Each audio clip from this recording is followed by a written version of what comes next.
Here again with Smart System. In our last lesson, we looked at specific strategies for trading.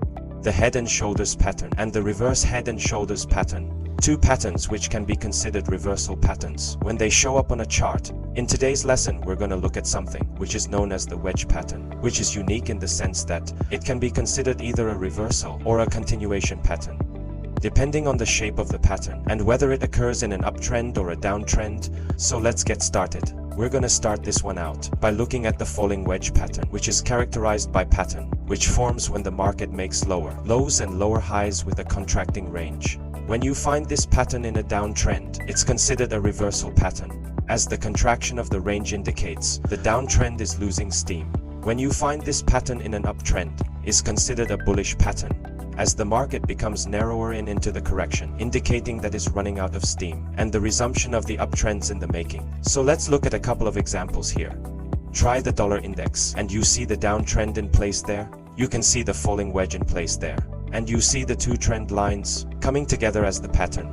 The market continues into the downtrend, indicating a contraction of the range and a potential reversal there, which we did actually get in this instance. On the opposite side of the uptrend, on the left-hand side of the chart here, you see the falling wedge there, the contraction of the trend lines on one another, indicating the correction narrowing into the bottom there, and indicating a potential reversal or a continuation of the uptrend. The market corrects and then turns back around into the original uptrend, so you can see why it's considered a continuation pattern there. The rising wedge pattern, on the other hand, is characterized by a pattern which forms when the market makes higher highs and higher lows with a contracting range. When you find this pattern in an uptrend, it's considered a reversal pattern, as the contraction of the range indicates that the uptrend is losing steam.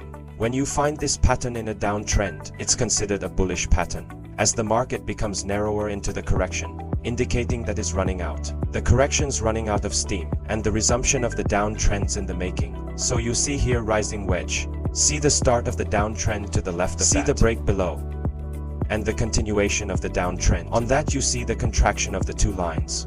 Together, two lines coming together there. Contraction of the market trend, indicating it's losing steam, or the correction is losing steam, and a resumption of the downtrend. Here we have the uptrend in place. On the left-hand side of the chart, we see the rising wedge at the top of that, indicating that the more that uptrend is losing steam, and we see the reversal actually coming into play there as well on this one. So that's our lesson for today. You should now have a good understanding of the falling and rising wedge pattern and situations, which they are considered a reversal pattern and continuation pattern. And next lesson, we're gonna look at specific strategies for trading each of these patterns, complete with entry and exit points. So we hope to see you in that lesson. As always, if you have any questions or comments, please feel free to leave them in the comment section below. Have a great day.